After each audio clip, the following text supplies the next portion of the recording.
Hey, welcome back.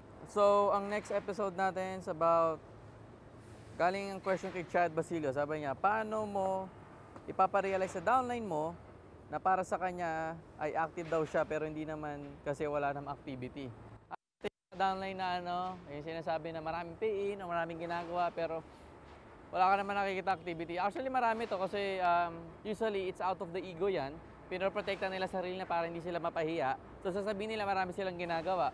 But wala ka naman nakikita activity sa Facebook, wala ka nakikita activity na ginagawa nila sa genealogy mo, walang pinapasok. So of course, normal minsan yun. Parang halimbawa ng bata ka, sinabi na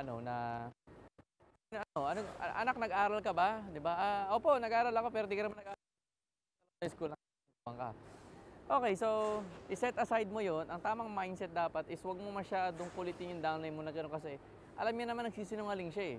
All you have to do is of course, back sa mga tinuturo ko na mga previous lessons, dapat marami ka talagang leaders, marami kang directs, marami kang mga downlines. Para kasi, kasi hindi mo kasi malaman sinong gagalaw eh. Sa experience ko, sa 30 na direct mo, 10 doon walang gagawin. Yung next sa 10 doon, part-timer, next sa 10, ayan yung mga magiging full-timers and hindi lahat kasi pa rin, of course, sa ahataw. So, at least tandaan mo yung 1/3 rule na yun. Sa kada tatlo mong downline, isa lang doon full-time minsan. Tapos isa doon part-timer, isa walang gagawin. Okay? So, kasi pag ganun, nanggagaling ka sa place of abundance. Hindi ka nanggagaling sa scarcity mindset.